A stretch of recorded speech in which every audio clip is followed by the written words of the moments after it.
A week is a long time in Test rugby. Not for the Wallabies this week, but certainly for the All Blacks. They completely turned their performance from last week around in an absolute dominating display, certainly for 50 or 60 minutes in particular.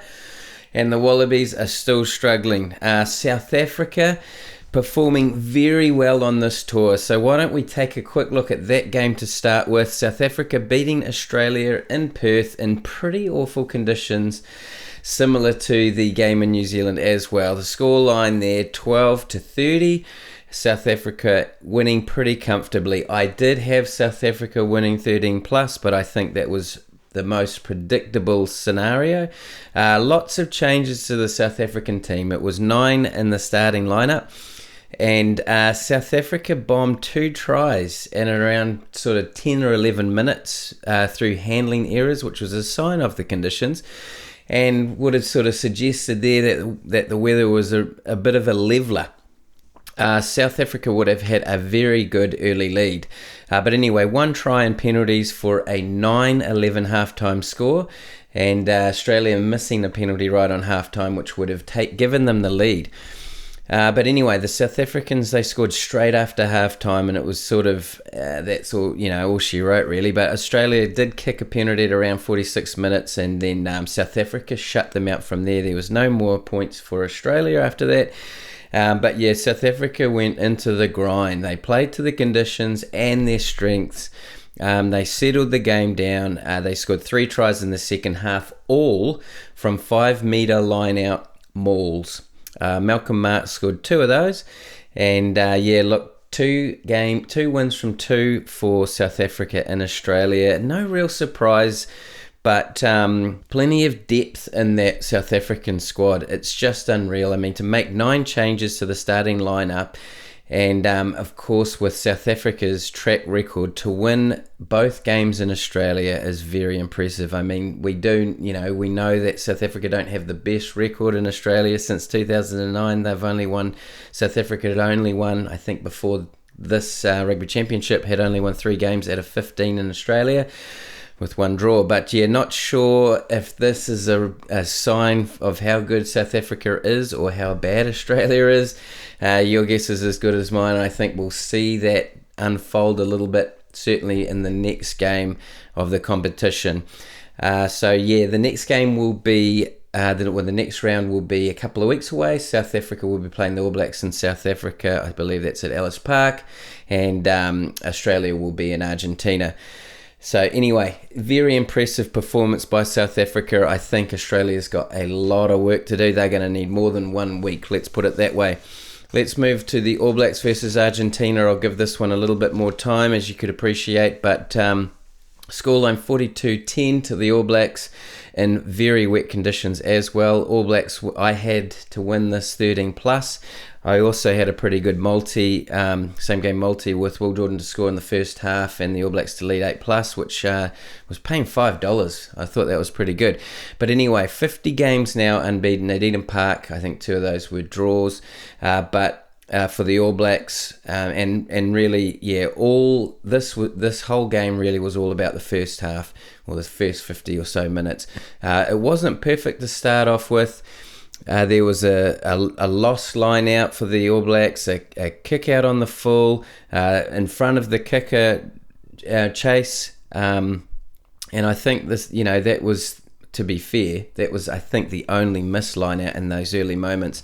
So let's just run through a few key moments that stood out to me. The Geordie Barrett try assist for Damien McKenzie, that was just spot on. Geordie Barrett hasn't been in the best form, but that was a perfect little touch from him. And then probably the key moment of the game for me was around just after 20 odd minutes. The All Blacks had scored 2 tries by this point. The score was 14-3. Argentina had a penalty which was kickable, opting to go for a 5-metre line out to try and wrestle some momentum back. Anyway, the All Blacks won the turnover from that counter maul. The All Blacks then won the scrum penalty from that scrum, cleared it out. A few phases later, Argentina had the ball, they just couldn't clear it. There was a couple of All Blacks charge downs, and then the pressure just piled on. The All Blacks got a turnover, and then we had the Caleb Clarke try. Argentina, so, missed out on 3 points, possible 3 points, and, 7 points more importantly, which would have made them the score to be 14-10. However, the All Blacks score, the score then went out to 21-3, a massive turnaround, and the momentum, and I think for me that was when the wind just went out of the Argentina sails. Then not long after that, the TJ Perenara offload for Will Jordan try. TJ Perenara playing much better this week. His kicking game was a bit better as well. And then, TJ Perenara calling someone out for crying. That was entertaining. And then the halftime score, 35-3. It was all over by that point, wasn't it? Will Jordan scored straight after halftime for his second try. And then there was no further score change for the All Blacks after that, which so that was quite a long period without any points. The All Blacks defending their line for multiple phases around that 50-minute mark. Not a key moment necessarily. It didn't impact on the game, but I think it was just showing that the All Blacks were working hard on defence and shifting from sort of all-out attack, but yeah, and then Argentina, they finally scored that in the 71st minute, just highlighting, I guess, how good the defence was for the All Blacks. Amoa's yellow card right at the end, a bit more probably to unfold there. Didn't quite look like all the contact was on the head, but certainly head contact, and we'll wait and see what happens there if Amoa misses more games. Certainly didn't get upgraded to a red card. And then Geordie also just at the end kicked the ball dead from a penalty kick. So not perfect. I think that the conditions, the All Blacks handled those much better. The kicking, the pressure that they put onto Argentina, and the handling was exceptionally awesome in that first half in particular. Argentina's errors really let them down. Argentina's intensity and line speed just wasn't there from last week. It was a complete turnaround, but I think that was largely from the All Blacks' performance and intensity. The All Blacks were much more accurate than last week. I think I made that comment in the video I made leading up to this game, that the All Blacks wouldn't necessarily give the Argentina team as many opportunities as they did in Wellington. The All Blacks had an exceptionally good start. They really just took the wind out of the Argentina sails.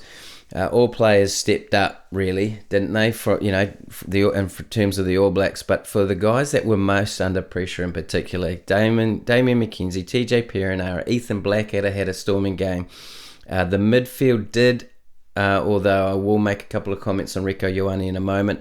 And then the reserves did add a bit more impact. Adi Savia, he wasn't under pressure, of course, but man, he really was amazing. He was in absolutely everything. And Will Jordan, 2 tries coming back, starting on the wing. Just so good to have him in the mix. And then I don't care where he plays at the moment as long as he's out there somewhere. I like the Damian McKenzie, Beauden Barrett combination. I think that's really important. Damian McKenzie was substituted for the first time in this All Blacks season, I think, and that meant Will Jordan got a bit of time at fullback. However, he was pretty tired by that point. Very quiet second half on the scoring front. It was a 7-all draw in the second half, and it wasn't for a lack of trying. Certainly, both teams did. They still played with quite a bit of intensity. It was probably more of a reflection of the conditions and certainly the scoreline. The pace of the game did slow in that second half, but intensity was still pretty much there. Rieko Ioane, 16 metres is all he gained off 7 carries. He had 6 passes, so he carried more than he passed. No defenders beaten, and no breaks either. He had also gave away 3 turnovers. Stats that they just don't look like they're Test match worthy or certainly All Blacks worthy. Anton Leonard-Brown, of course, played pretty well last week. He came on with a bit of time. He ran for 35 metres. He had 3 carries and 3 defenders beating. But I guess the game had opened up a little bit by then. Overall, Argentina, they just unfortunately were not able to match their intensity from last week.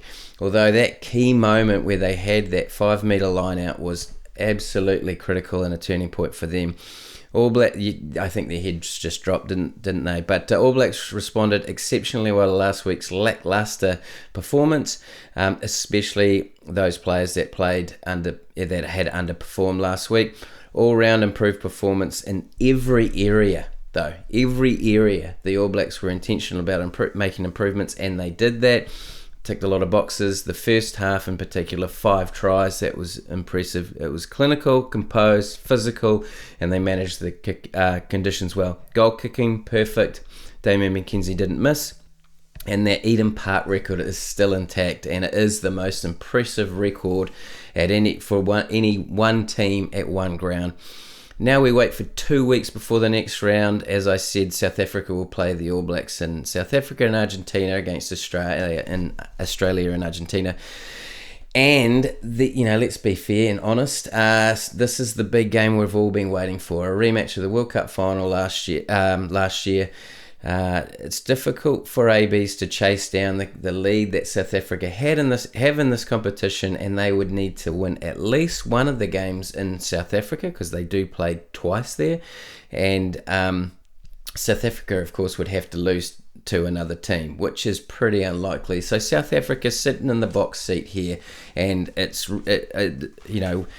we will wait and see on how the All Blacks front up in South Africa, but I think South Africa are going to put all their cards out on the table. They've had the luxury of being able to change their team around, give some guys some experience, and now they can really just settle on their top line. This is the big one, and they will give it everything. So look, I'm really looking forward to that. We get a break this week.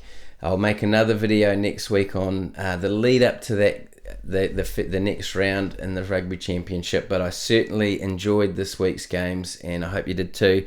If you've watched this all the way through, thank you, and hopefully you can watch the next one when it comes out. Thank you.